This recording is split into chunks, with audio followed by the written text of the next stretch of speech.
Inflection point. An inflection point is where a graph changes concavity. So we have two different concavities. We have concave up, which looks like that. And we have concave down,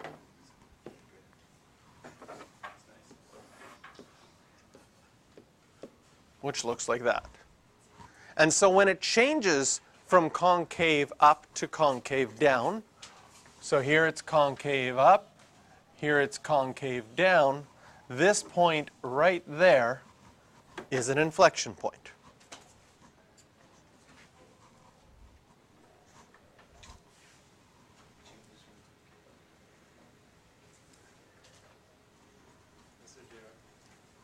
Yeah.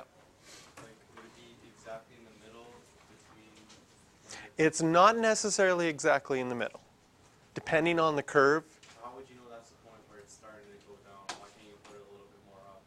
I could have, but the way that I drew it, the way that I sketched it, I just sketched concave up to here, and then I concave down from there, and that's what I chose. Okay? If it was a smooth curve, then how would you know where the inflection? We're going to find that out. Show you figure it out. We're going to figure out exactly where it's going to be.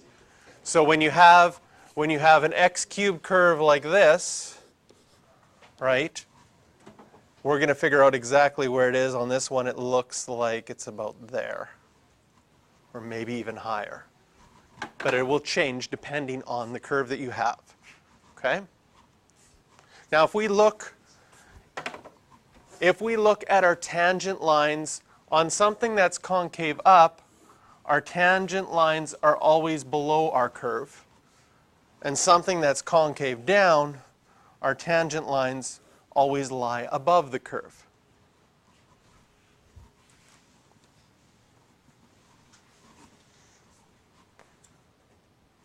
So we're going to, for this graph that's given, we're going to list the intervals that are concave up in blue,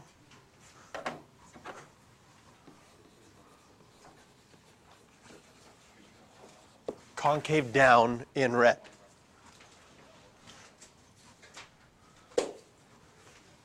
And they've listed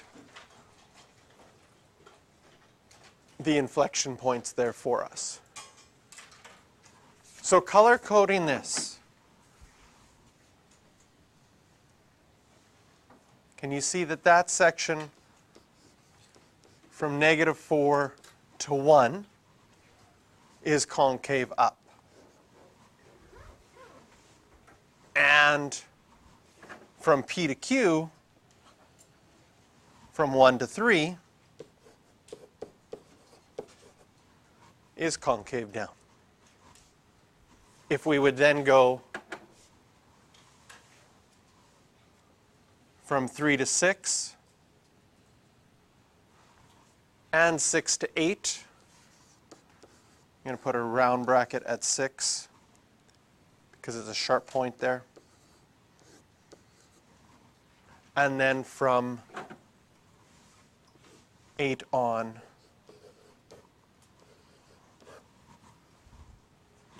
it's concave down.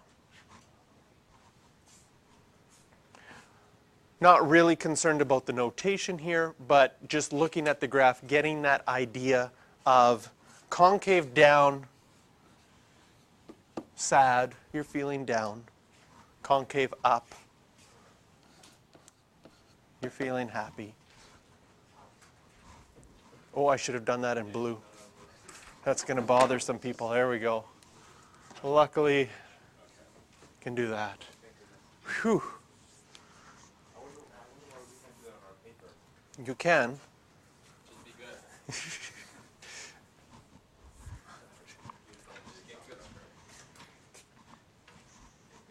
So those points, P, Q, and R, those are your inflection points, and we're going to use the second derivative to test for concavity. Okay? Now,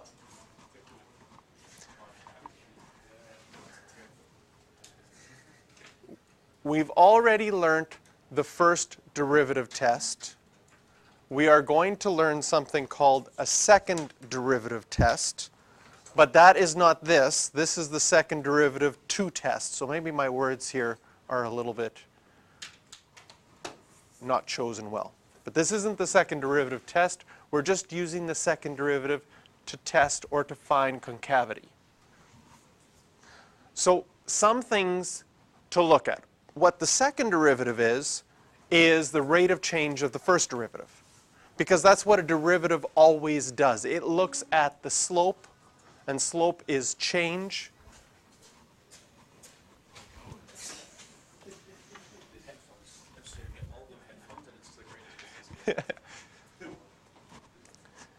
And so here we have two sections of a graph which is concave up. And if we look at the derivatives, the first derivatives of each of those, they are all increasing as you go from left to right. Can you see that the steepness of my tangents are getting, here it's 0.24, here it's 1.07, here it's 4.05. And so if my derivatives are increasing, then my second derivative will be positive. Does that make sense? Okay, if we think about going back just to regular functions. On regular functions, if our derivative is positive, our function is increasing. So if we go down 2 and we say, if our second derivative is positive, that would mean the graph above it, which is the graph of the first derivative, would have to be increasing.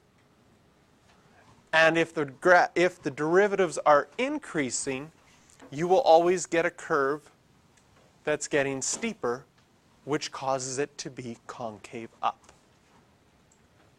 Similarly, if we think about what happens when the second derivative is negative. If the second derivative is negative, it's telling you that the graph above it is decreasing. And the graph above it is all the slopes of your tangents.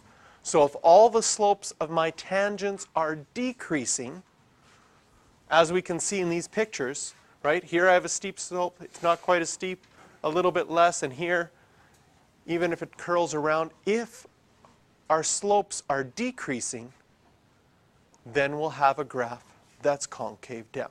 Yes? Derivative is increasing. Will the derivative of the derivative always be increasing? If the derivative is increasing, will the derivative of the derivative be in? Well, the derivative of the derivative will test its concavity. So it doesn't necessarily have to be increasing. It can be a constant, but still show that it's got some value that's...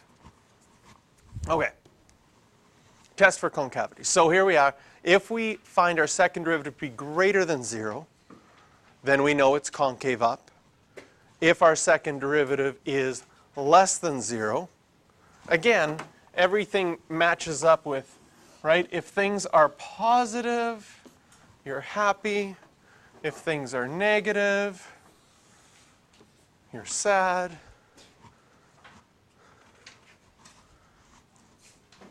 And the point where the second derivative is equal to 0, in other words, where it changes, that's going to be your inflection point. Exactly when that function's over a given range leads to 0. Where the second derivative is equal to 0. So now it's not just enough to show that a function, just because the second derivative is equal to 0, it's not necessarily going to show that it's going to be an inflection point. You have to show that it changes concavity at that point. Here's a great example of that. X to the 4. Just a plain X to the 4 graph looks a lot like a parabola, but flattens out even more than a parabola. If I take my first derivative here, well, that would be 4x cubed, right? And if you set that equal to 0, you'd say x is equal to 0. You plug in values. Before 0, it's negative, meaning our function is decreasing. Obviously, we got the picture in front of us. And increasing after. Now, when we do our second derivative, we get 12x squared. And it's equal to 0 at 0. Oh, so that's not changed. However, if you plug in something before 0, it's positive. You got this Cyclops happy guy. And if you plug in a value bigger than 0, it's positive. Still have Cyclops happy guy. And so despite the fact that it's equal, the second derivative is equal to 0 at 0, it's not an inflection point because it doesn't change concavity. And if we look at the graph, we can see that this graph is always concave up, just like a parabola. But we can still have the second derivative equal to 0. So it's not enough that the second derivative is 0. You also have to show that either it changes concavity by checking a value before it or less than it, or the first derivative doesn't change sign at that point. And since our first derivative did change from negative to positive at 0, that is part of the reason why it doesn't make it an inflection point. So if the first derivative does change sign at that, does it change sign at that point? Right. So if this happened at 2, the first derivative staying positive. Yeah. So the only way that I can increase, I would have to change my curvature at that point if it was still increasing over that period. Okay. But then when you would test that with your sign diagram in the second derivative, and sort of giving you a hint here of what we're going to do, you're going to see that change in concavity at that point. So for this one, we're actually going to do more than just show that it has an inflection point at x equals 2. We're going to graph this and do everything with this graph. But in the process, we're going to show that it has an inflection point at x equals 2. Okay. So first of all, when graphing these completely, one of the things you're going to do first is your first derivative.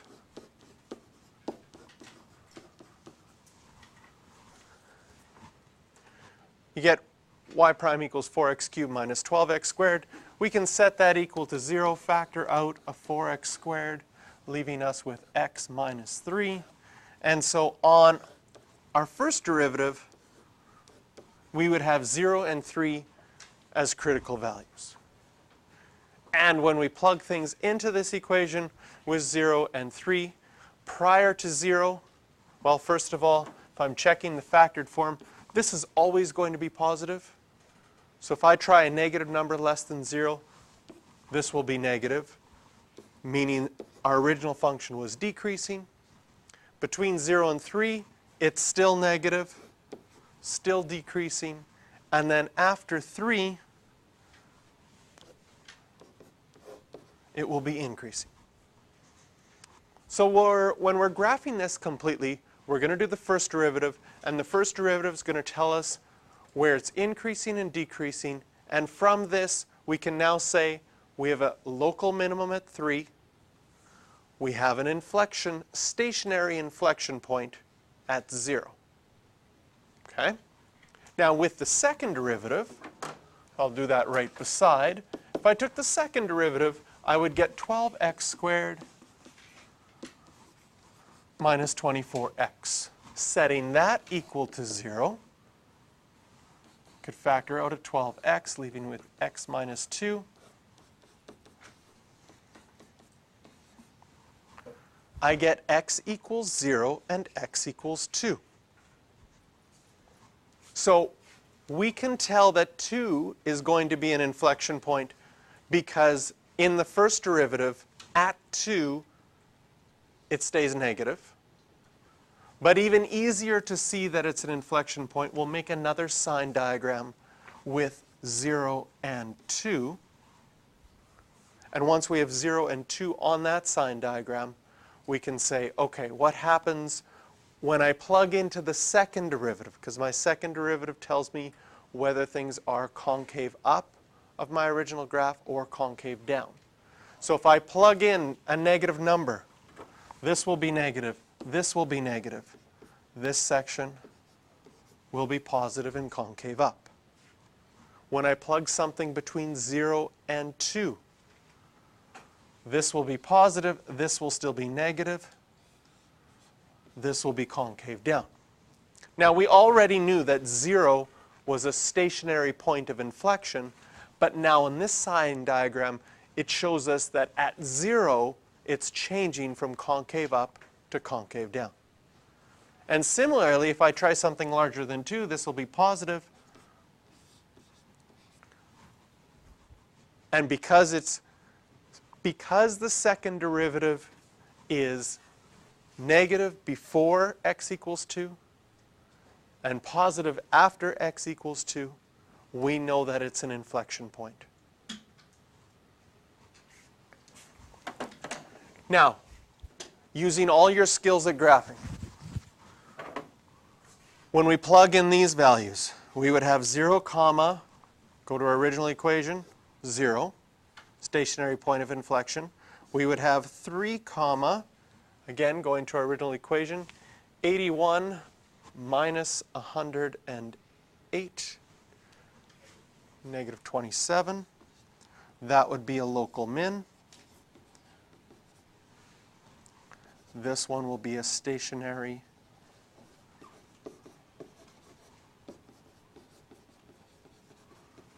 point of inflection,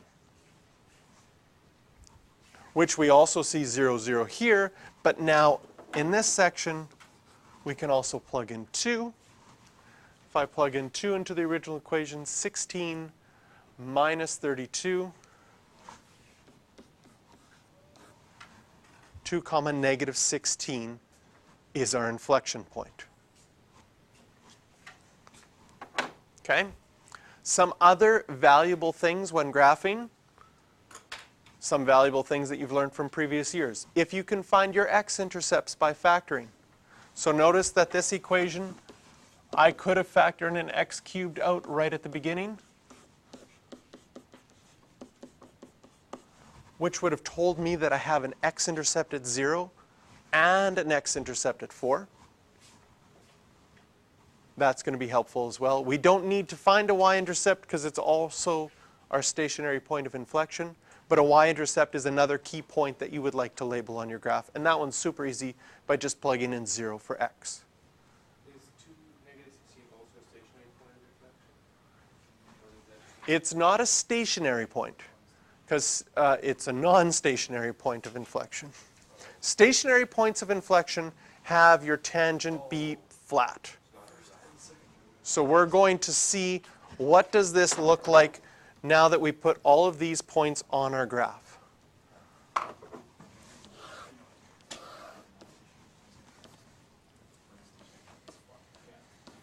So I had 0, 0. And 4 zeros, my 2 x-intercepts. How low did our graph? 3, negative 27 is the lowest we need to go. So I'm going to go by 5, 10, 15, 20, 25. Maybe that was too much. Negative 30.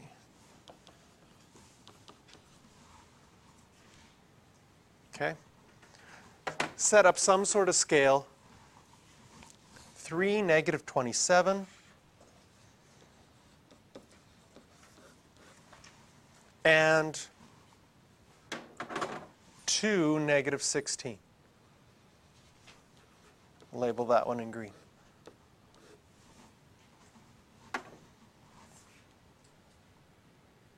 Okay. I find when I'm graphing things, I find it's actually easiest to graph starting at an inflection point. Okay? What do we know about our graph? We know that it's decreasing, decreasing, and then increasing after. And so when I'm drawing this graph, I know that left of 0, it's got to be concave up, and it's coming down. So I'm going to draw that concave up like that. And then between 0 and 2, it has to be concave down and still decreasing. So I draw that concave down. After 2, it's always concave up.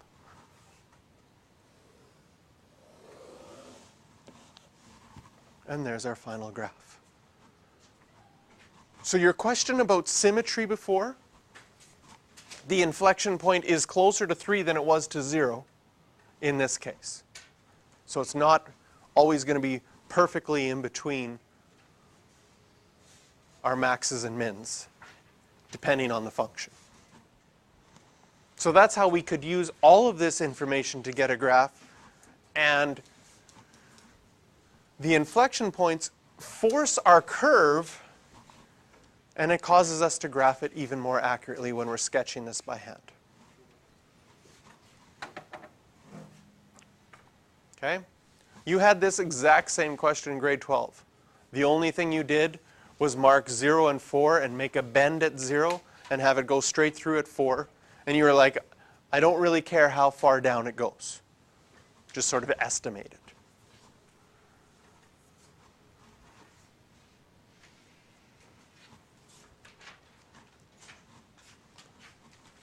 You want to try one on your own?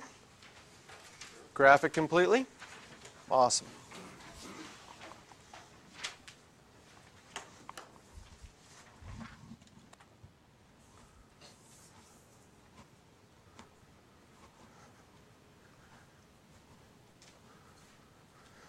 So you can check as you go. If there's things that you're unsure of, call me over. I'll help you with that. And if you've got that and got the sketch of the graph and it worked out for you, you can try the next one.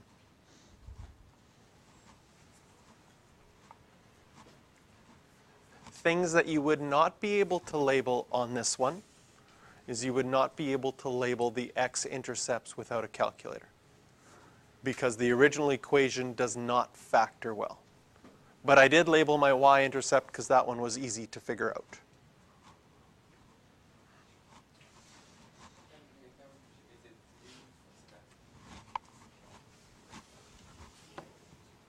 So there's our first derivative. And factoring it, you get 3 points, 0, -1, and 1. You could make your sign diagram. Maybe I should make this. I see that Muyong is squinting. There we go. That's better. Okay.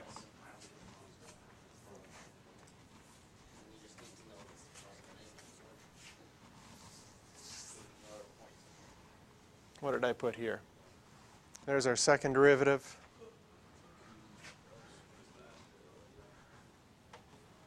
And solving our second derivative, we get plus or minus the square root of 1/3.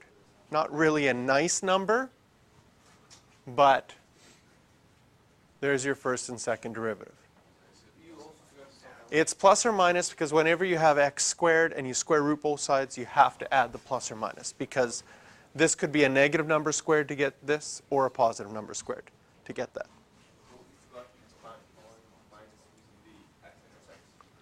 We'll get there.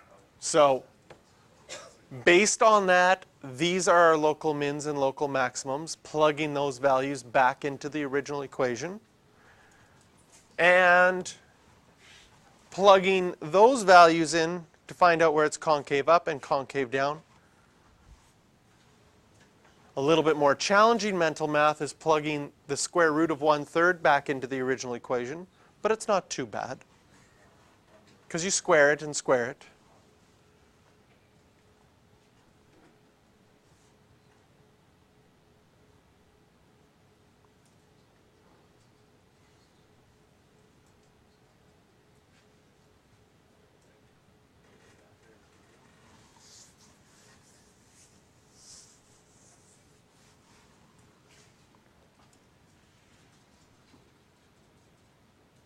Scroll to there, is that okay?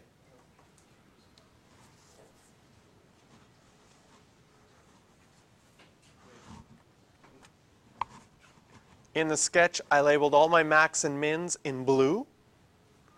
I labeled my inflection points there in green, estimated as best as I could where those values would be. I also labeled my x-intercepts. If you set your function equal to 0, you could have factored out an x squared, and then you get x squared minus 2, and that could be solved to be plus or minus the square root of 2.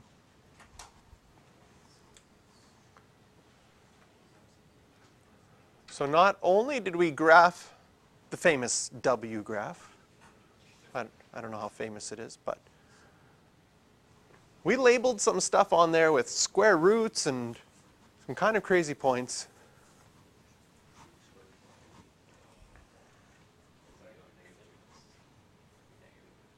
And the nice thing about having a graphing calculator is after you sketch something, you could type the equation back into your calculator and check, does it match up?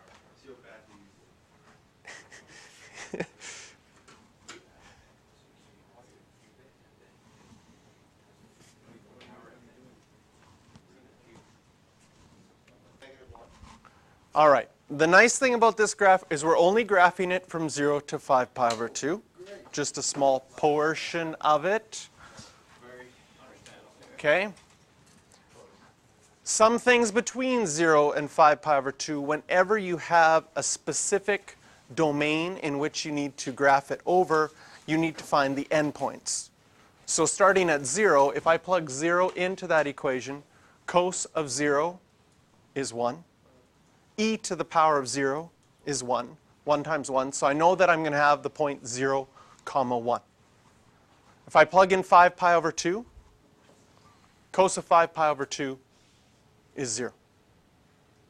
So 0 times, notice I didn't start with the e to the negative 5 pi over 2. That's like, okay, that's not easy to do. But cos of 5 pi over 2 is 0. So those are our endpoints. And multiply by 0. If you know what? It's not a bad thing to practice at home. Your 0 times table, even into the decimals, can come in quite handy.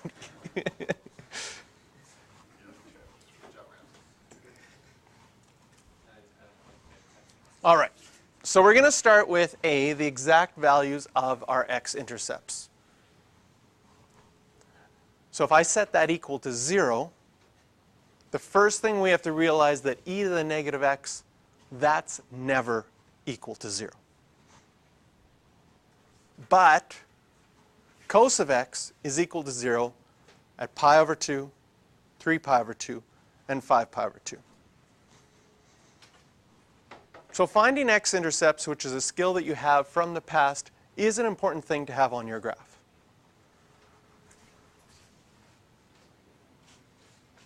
Now, in part B, we're going to want to find our stationary points. So we set up our derivative. Our derivative is going to be a product rule. Keep one of them the same. So if I keep cos of x the same, derivative of e to the negative x is e to the negative x, but then it's a chain rule to multiply by a negative 1. Plus, then keep your e to the negative x the same, and the derivative of cos is negative sine x. Once again, I see a common factor of e to the negative x. I factor that out, which is never equal to 0. And then we have this other side which says cos of x has to equal negative sine of x. In this case, you could either go from your unit circle, and remember that, or I like dividing both sides by cos and changing it into an expression where tan of x is equal to negative 1. And that might be easier for you from your unit circle. Okay? So it's going to be at 3 pi over 4 and 7 pi over 4. Quadrants 2 and quadrants 4.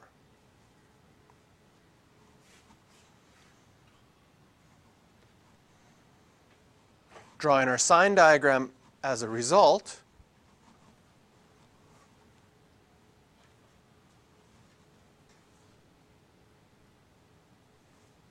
is going to be decreasing to 3 pi over 4, increasing after, and then decreasing after that.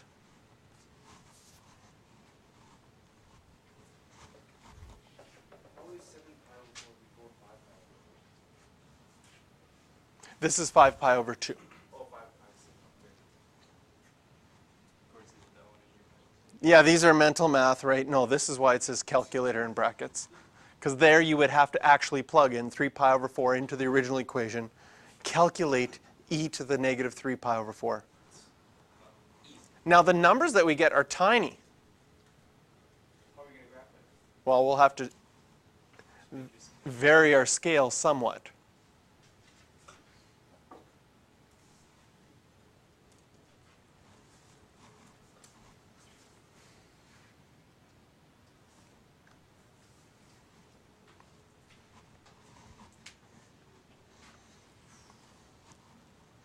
And if you graph this on your graphing calculator, you wouldn't even be able to see some of this information because it gets so close to 0 so quickly.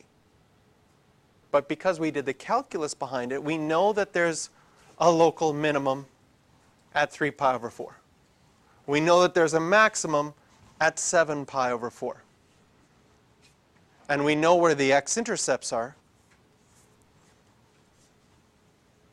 I added an inflection point, but on this example it didn't ask for the inflection points. The second derivative would be another product rule that you would have to do.